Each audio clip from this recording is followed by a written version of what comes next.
Adah, hi, how are you? I'm great, thank you. Bon dia. I've been practicing. Bom dia is perfect. It's even better than mine.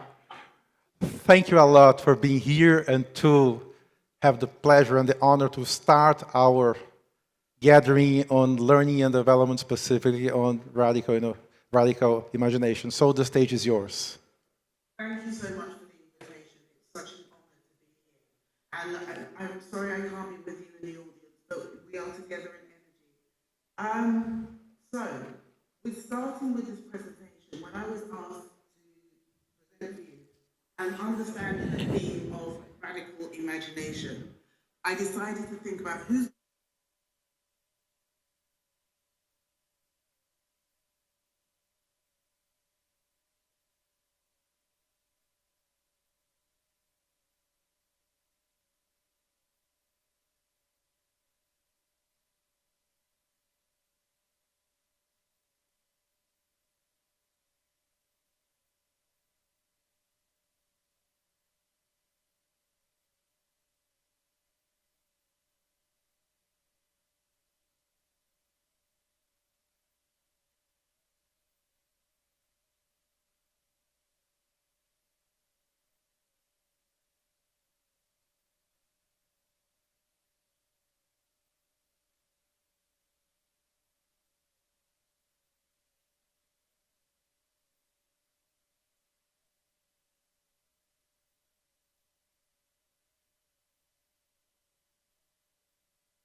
more ethical, more sustainable than ever before. We only need to look at the last couple of years to really understand that. Our drive for innovation and efficiency sometimes leads to shortcuts. And sometimes those shortcuts means that we overlook the long-term impact of what could happen. Key aspects like ethics, emotional intelligence, sustainability are usually sacrificed are usually sacrificed for quick digital advances and competitive edge. So, as I mentioned, 4 years ago now, the COVID-19 pandemic, and as devastating as it was, it also brought us all, regardless of who we were, where we were born, what ethnicity, gender, any of those things, it caused all of us to pause, to breathe deeply, and to rethink our strategies to ensure not only will we survive, but we also need to thrive. And this was not just as individuals, but as collectives, together as a society, as cultures, as countries, as lands, nations, peoples. And this period really prompted a return to many foundational principles, the basics of the offline world. And it's a reminder that we can actually blend both of those things together, appreciating the online and the offline, much like we're here today. So, for many, this sparked a renewed interest in reconnecting and reintegrating ancient wisdom and practices from Indigenous cultures, combining them with modern techniques to ensure and nurture a generation of innovative leaders. So, this blending of the old and the new is paving a new way for leadership. I truly believe that. And that it's not only forward thinking, but it's deeply rooted in enduring values and principles, many that we've forgotten. So, over the last 4 years, there's been a trend emerging, and many of you may have seen it and implemented it into your work in the corporate world, the integration of mindfulness and meditation into leadership development programs. And many of these practices have their roots in Buddhist and other indigenous cultures. And what they've done is they've been tailored to suit the workplace of today and tomorrow and the future, to bolster mental health. The introduction talks about that I am the chair of Mental Health First Aid England. We are a social enterprise that trains people to be mental health and suicide first aiders. And we have trained over the last couple of years, we have trained over 500,000 people to do that. Blending this idea of understanding that mental health and mindfulness and emotional intelligence creates a sense of empathy amongst leaders. So the shift is not just taking a step back to reflect, it's also about infusing the rich and timeless wisdom of the past, because we couldn't be here now if it wasn't for the past. And we've also had this moment of pause to be able to stop and really reflect on what are the things that worked, what are the things that we've forgotten, what are the things that we need to pick up again. And so by marrying and bringing together these long-standing values with the realities and the complexities of today, the goal, my goal, yours, is to foster leaders who not only think ahead, but also do so with a strong sense of ethical responsibility, of emotional awareness, and a commitment to sustainable practices.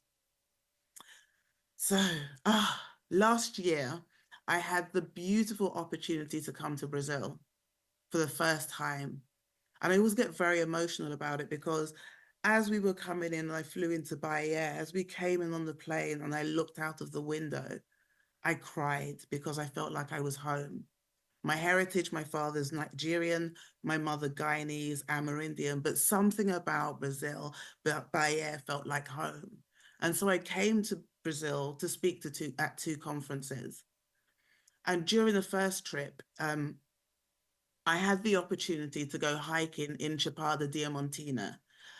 Breathtaking. So this is one of my photos from my trip. It hasn't been edited. This is as pure as it was. And even then, the photo doesn't capture it. So Chapada Diamantina, the national park, what I didn't realize when I was coming to Brazil and when I was hiking in Chapada was that this whole journey, that journey had become a vision quest. I didn't even know that that's what I needed, because the journey to get there was London to Lisbon, 3 hours, Lisbon to Salvador, 8 hours, an 8-hour bus journey overnight, a 1-hour car journey, and then another car. And it really taught me about slowing down. So this journey, even though it took a long time and was physically taxing, it also gave me the opportunity to really pause, and it became the precursor to a much deeper, introspective, reflective moment for me. So, although it wasn't my original intention, that journey, that time in Brazil it helped me to peel away the layers of everyday distraction and reconnected me with a deep sense of awareness that amplified the natural world around me. And I realized that in 3 days, I had found and reconnected with a new sense of calm. My entire nervous system began to unwind, and I discovered that I absolutely love the sounds of insects at night. I found it calming. So this journey was more than just a pause from the daily grind. What it did is it opened my eyes up to ways of weaving transformative experiences and vision quests into our professional world, changing the way that we see personal growth and leadership development. And it really helped me to understand a way of bringing the invisible, visible sounds within our workplace so that they can have a positive impact on mental health and well-being. And so this experience really served as a blueprint for me about how I can try and impact and try and help people with the corporate busyness that life throws at us when we're in the work environment, and how sometimes some of these really small nuanced aspects of life can be woven in to our approach to learning and development. So vision quests, for those who don't know, are rooted in traditions of radical imagination and self-discovery.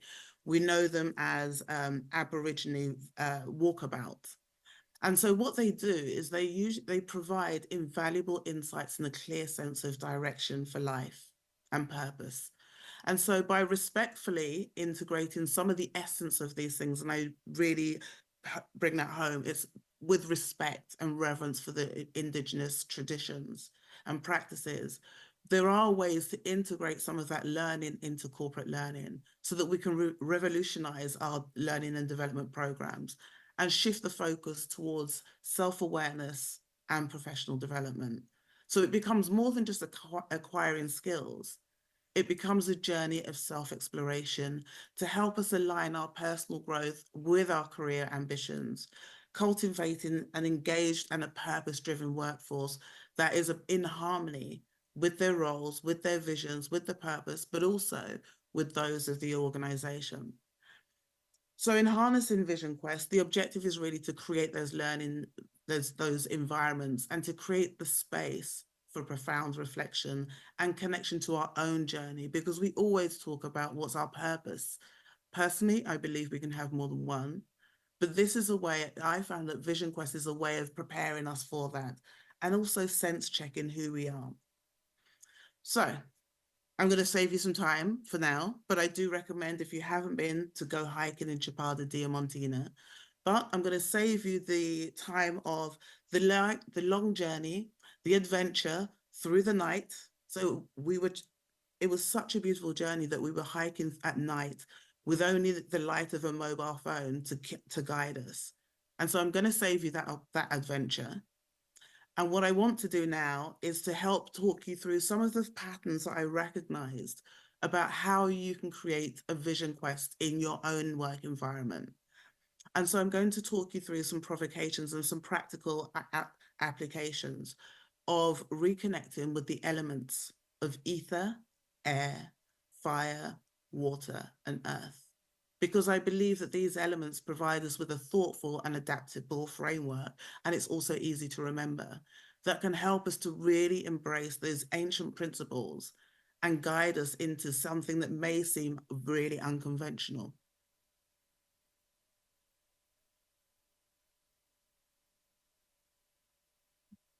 So in weaving these elemental principles into our daily lives, we're not just undertaking a modern Vision Quest, we're adopting a holistic approach to leadership. And that's what we do at Mental Health First Aid England. It's the same thing. We have to have a holistic approach to mental health, to the work environment, to the culture, to learning and development, because we don't learn in linear. So let's explore how I can help you understand how to bring these elements into your activities. Ether. Anytime I talk of ether, I always remember the quote apparently by Claude Debussy, that says, "Music is the silence between the notes." Ether is about silence and space. It invites us to appreciate the silences and the space, not only as a way to escape, but also as an essential part of learning, deep learning and introspection. In those quiet places, in those quiet moments, we can gain clarity and perspective. And it's essential for understanding our learning paths rather than just rushing ahead into action. It's important to have those pauses. So an activity that could be done: schedule a silent hour in the office where no electronic devices are used. Give people journals and ask them to reflect on their personal learning and development goals and how these align with the organization's objectives. Now, that may seem counterintuitive, going, well, we're going to take out some time out of the day to do this. But sometimes that pause can actually give you the opportunity to leap forward. So use this time to think deeply about the individual's role in fostering a culture of continuous improvement and thoughtful decision-making. The next element is air. It's breath, it's awareness. Air emphasizes the importance of awareness and inspiring us to infuse learning initiatives with vitality and purpose. It encourages us to approach our development with the efforts of an open mind, ready to absorb new knowledge and new perspectives. It gives us depth.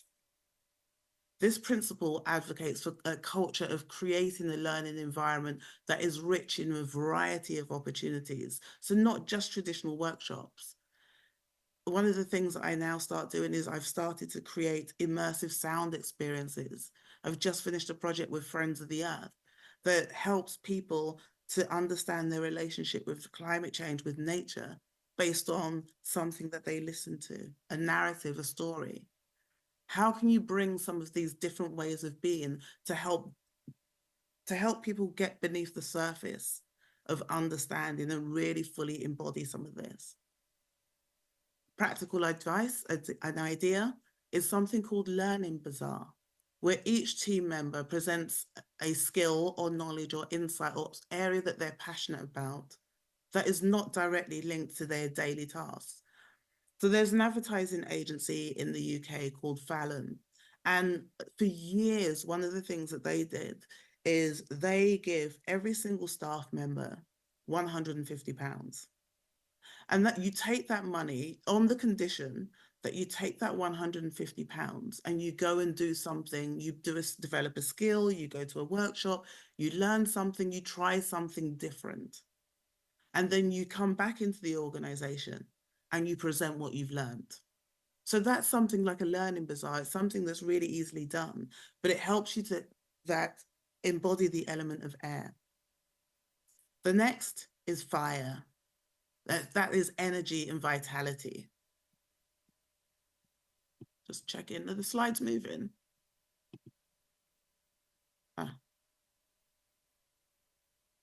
I've just realized that you couldn't see the slides moving. Let's see. Okay. Fire. Let's see if that works for you now. Okay, fire. Fire represents transformative power and learning and personal growth. It motivates us to harness our energy and our enthusiasm for driving innovation and impactful change within our organizations. What that means is how you can bring that to life is host a mini hackathon, a mini innovation day, where you bring all the employees together and you develop solutions for existing organizational challenges. Set people up in teams and they can use their collective energy and enthusiasm and creativity to propose new ideas that focus on creativity and continuous improvement. Now, I truly believe that innovation is not one person's role. As humans, we are problem solvers.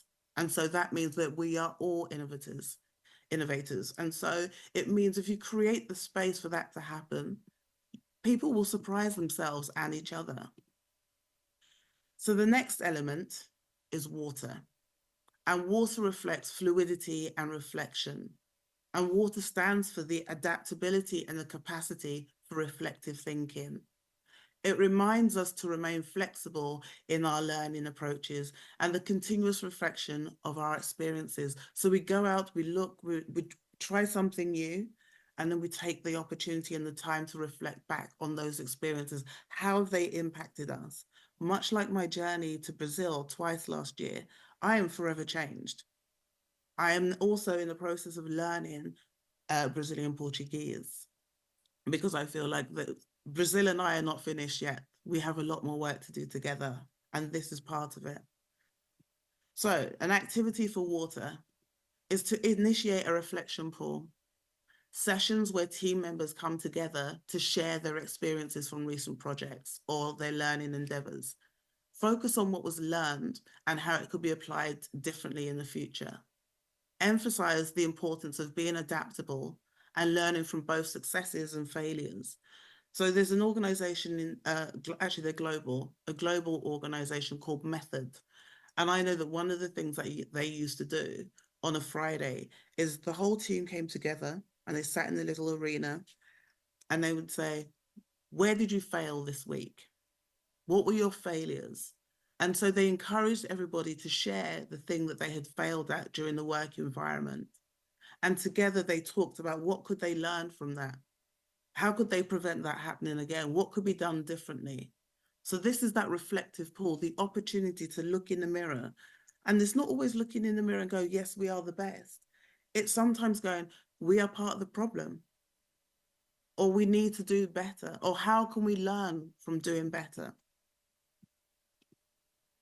So the final element is ground, is earth, it's nourishment. It's about creating a movement. It's about grounding our learning and development strategies into the real, not the perceived, the real needs and challenges of our teams, of ourselves, of the broader organizational context. It stresses the importance of a practical, hands-on learning experience. So we can read all of the books, we can listen to all the podcasts, but at some point, we are going to have to put that into practice. And that's a lot of the things that happened during the pandemic. We'd read lots of self-help books and all of these things, But when it came to it, we had to be hands-on. We had to get our hands dirty. And that's what this is about. So with ground, and nourishment, this is about designing a groundwork workshop where teams identify a very specific challenge, a very specific learning opportunity, diversity and inclusion, AI, all sorts of things that addresses a current team or organizational challenge. And then you focus on not just the ideas, but what are some of the tangible outcomes that demonstrate the importance of the application, of nourishing the team and the organization's growth. So that's the end of the elements. They are ether, air, fire, water, earth. And it's through things like the groundwork workshop where we can begin to start to practically apply the essence of elemental vision quests, of ether, of air, of fire, of water, of earth. And we can apply those within the context of our daily work and life, because it doesn't just stop when, we leave work. These workshops serve as a microcosm of the broader, bigger journey. Remember, I talked about the vision quest, where learning and development transcends traditional boundaries. We get out of the classroom and we actually get into life, and we are connecting with life. By tackling real world challenges with hands-on projects, we're beginning to create a light at the end of the tunnel to say this is the way forward for us, preparing ourselves for more ambitious journeys. And so by infusing the elements of ether, air, fire, water, and earth into our learning and development frameworks, we embark on a journey of radical imagination. The journey transcends conventional skills and enhancements and performance metrics, and it advocates for an environment that is where there is continuous growth and adaptability, and it's holistic. And we have to remember that what we are creating it creates us. What we destroy destroys us. We have this interconnected relationship with everything. So why wouldn't we look at embodying the principles of ether, air, fire, water, earth? And so as I'm coming to the end of this now, at this moment, another reason why I feel that this is a way forward for us is because we're at a pivotal moment in the world. If we think about technology, where tradition meets innovation, and sometimes people feel that they are at odds, they are fighting each other. But actually, it's a crossroads where we can have a moment of pause, of introspection, and make really good decisions before we move forward. So that's the end of my talk. Obrigada. I would love to have some questions from you. Thank you very much.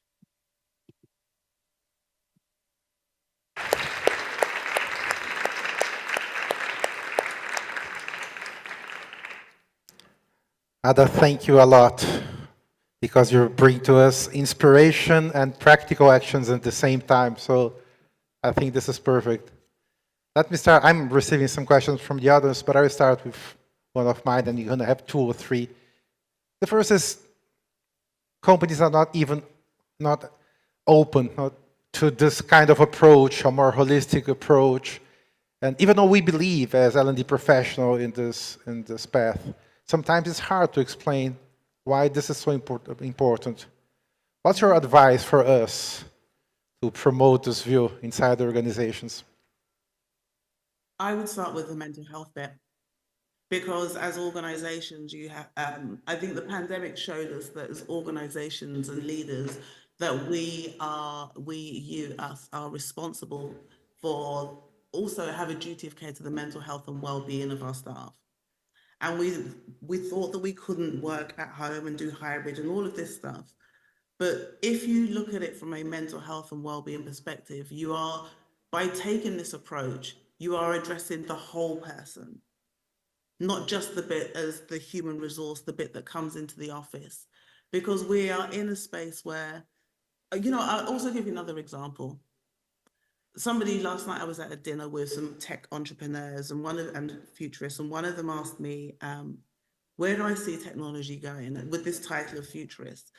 And I said that digital technology is starting to get to the point where it's replicating nature. We are going back to nature, We come from nature, we are going back there. And so why wouldn't we want to do the things that are already there, that are already part of who we are?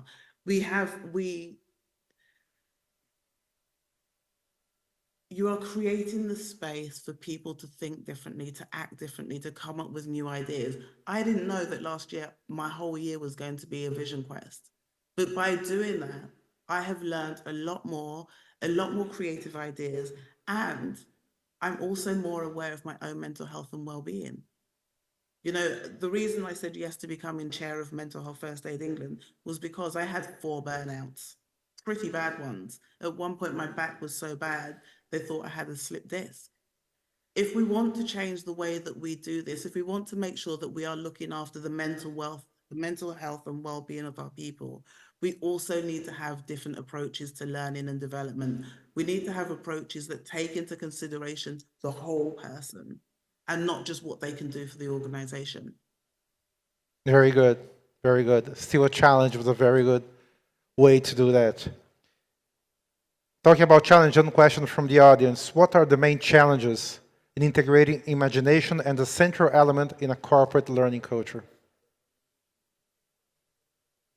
I love when you have to think to answer. Those are the best answers. Yeah, definitely. I'm thinking about, so I'll talk you through my thinking because it's really interesting because a lot of these questions can be yes and no. So if I think about some of the consulting that I've been doing recently with organizations, some of the most difficult things has been the board will say, yes, I want to get involved in this, but they're afraid of change. And so it's important to make sure that you have senior buy-in at the top. And so what I do is I'm really good at creating spaces where people feel it's okay to not know. If they feel it's okay to go, I'm not quite sure.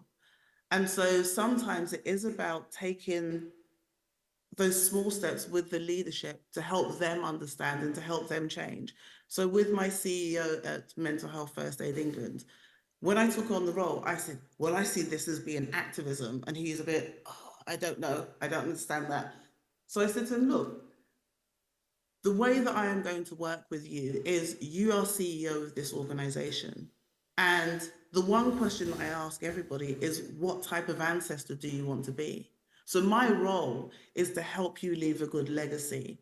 And I'm not saying that you're going to leave now, but don't you want to get the organization in the best possible shape, the people in the best possible shape, so that when you leave, you have left a great legacy behind you?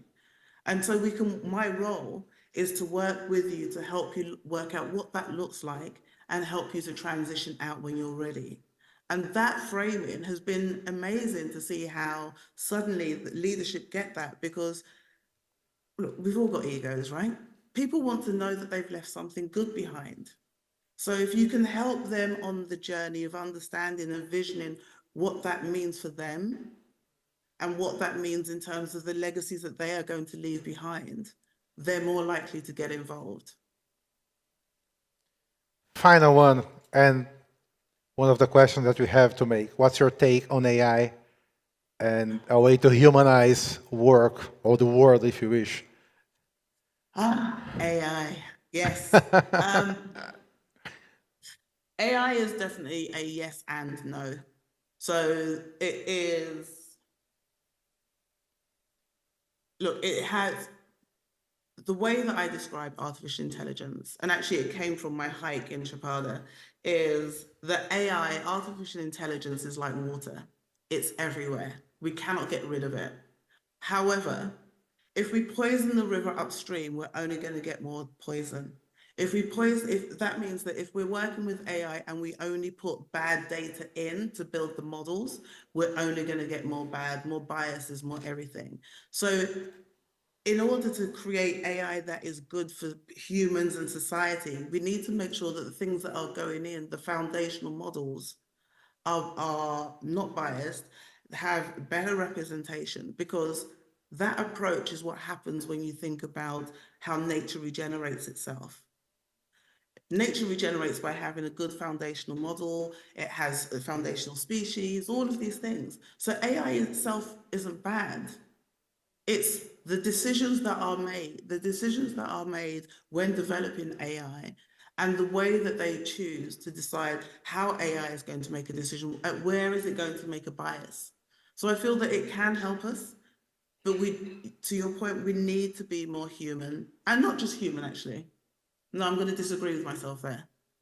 It shouldn't just be human, it should be planetary. So it needs to recognize that it's going to be good for us as humans and for the more than humans. And so anything that we're doing, the first value that I look at that should go into developing emerging technologies, that should go into building organizations and cultures, and my own first value is one of regeneration. How can we ensure that what we do regenerates? Because we're on a planet that doesn't have finite resources, and we act like it does.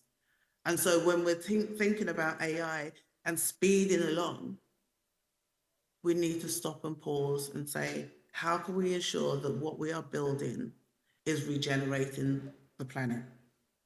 Thank you. Adah, thank you a lot. We can feel your presence, your energy, your love here in Brazil, in the middle of São Paulo. We have more than 600 people online and a couple hundred people here. So thank you for, again, enlightening us, and we'll be together soon. Thank you a lot. See you. Thank you. Obrigada.